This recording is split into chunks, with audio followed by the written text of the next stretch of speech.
रीना ने खिड़की का पर्दा थोड़ा हटाया और कमरा रोशनी से भर गया। आज छोटा सा लेकिन दिल का त्योहार है। रीना को इस त्योहार का हमेशा इंतज़ार रहता था। टीका लगाना, थाली में राखी का गिफ्ट, हंसी ठिठोली मजाक, चुहल, जैसे बचपन लौट आता था।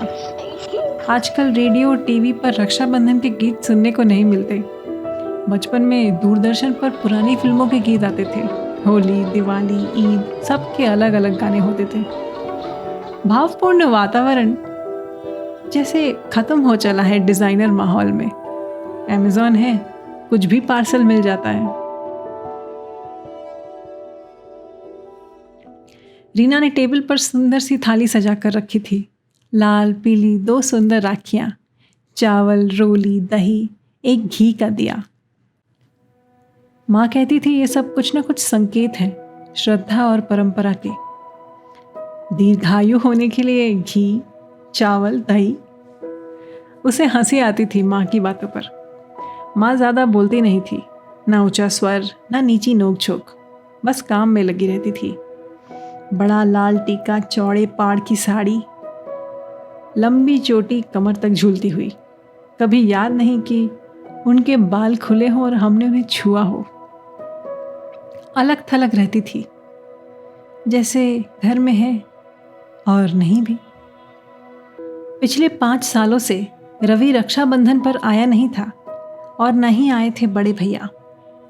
बड़े भैया पूरे 4 साल बड़े हैं रीना से। कितना साथ निभाया हमने स्कूल कॉलेज में। रीना सोच सोच कर मुस्कुराती थी। भैया की एक स्पेशल दोस्त थी, ऋतु। भैया मनोहर करते थे रीना से कि साथ चलो ताकि किसी को शक ना हो। बरेली जैसे छोटे शहर में 90 के दशक में भी बदलाव की हवा नहीं चली थी। हाँ, दूरदर्शन बदल रहा था और देश भी। लड़कियों को बोलने की आज़ादी, अपने रास्ते चुनने की आज़ादी, जीवन साथी चुनने में बोलने की आज़ादी। रीना को मज़े आ रहे थे ऋतु और भैया के बढ़ते रिश्ते देखने में। लेकिन ऋतु रीना की भाभी नहीं बन सकी और एक और प्यार भेंट चढ़ गया, जाति, अवसरवाद और पिताजी के अनुशासन पर।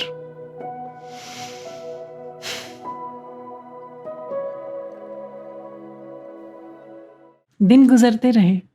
रीना की भी शादी हो गई। पापा का व्यापार अच्छा चल रहा था, सीमेंट, पेट्रोल, टायर इत्यादि। मायके आना जाना लगा रहता था। 15 साल बीत गए। भैया डॉक्टर बन गया था, रवि चला गया था इंजीनियर बन के अमेरिका। उसका आना जाना जुलाई अगस्त में रहता था। हमेशा रक्षाबंधन पर आता था वो। मॉम, अब कोई नहीं आएगा, ईशानी ने पीछे से आवाज लगाई। आप हर साल थाली सजाकर बैठती हो। रीना कुछ बोल नहीं पाई। उसके बोलने के लिए अब कुछ नहीं था। उसे पता था। झगड़ा शुरू हुआ था अधिकार की लड़ाई से। पापा की जायदाद में उसका भी बराबरी का हिस्सा है। उसने कोर्ट में अर्जी दाखिल कर दी थी। पतिदेव ने पल्ला झाड़ लिया था इन सब मामले से। भाइयों को खो दोगी तुम, क्या जरूरत है इन सब में पड़ने की। मुझे पैसे नहीं चाहिए, वजूद चाहिए। कोर्ट कचहरी में दिल के मामले नहीं सुलझते। तुम जानो और तुम्हारे भाई जाने। लेकिन रीना तैयार नहीं हुई अपना मुकदमा वापस लेने के लिए। इसी तरह 5 सालों से वो थाली सजाकर बैठती थी उनके इंतजार में। माँ बाबा अब दोनों ही नहीं थे। बुआ जी ने समझाया था, काहे को उलझती हो, तुम्हें क्या कमी है। सब मिले हुए हैं। रीना भुनभुनाती रहती थी पारिवारिक जमाओं में। कोई समझता ही नहीं। बात जमीन के टुकड़े या पैसे की नहीं है, बात है अधिकार की। पापा ने क्यों नहीं किए 3 हिस्से? क्या मैं उसी वंश का हिस्सा नहीं हूं? भाई बहन का रिश्ता है चुहल का, बराबरी का, छोटे मोटे झगड़े का। 2 भाइयों की अकेली बेटी को माँ बाप ने प्यार दुलार तो बहुत दिया, लेकिन बेटी का वजूद पेटों के आगे शून्य था। खिला पिला दिया, शादी कर दी, अब अपना घर बार संभालो। तुम्हारा वजूद उसी घर में है, यहाँ नहीं। पराई शब्द से रीना को चिढ़ थी। आज के जमाने में इस शब्द की कोई जगह नहीं है।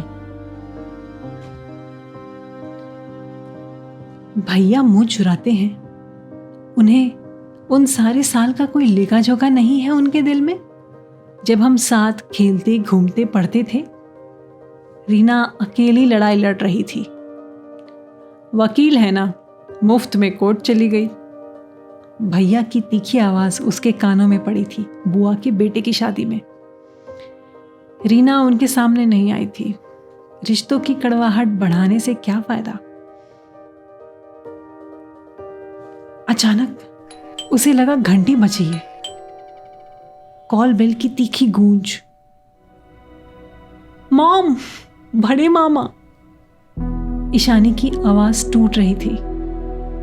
ओहो, थाली सजी है, हमारे लड्डू कहाँ हैं? भैया तो ऐसे बोल रहे थे जैसे इन 5 सालों का फासला ही नहीं था उनके बीच। पीछे देखा तो रवि भी सिर हिला रहा था। रीना के आंसू छलकने वाले थे। ये आंसू भी अजीब है, हर मौके पे निकल आते हैं, खुशी में भी दुख में भी। थाली में भैया ने एक कागज रख दिया, हमारी तरफ से, और धीरे से बोले, तुम्हारे अधिकार वापस लौटा रहा हूं। रीना मुस्कुराई और दोनों भाइयों का हाथ थाम लिया। खोल कर देखोगी नहीं? भैया की पुरानी चुहल वाली आवाज वापस लौट आई थी।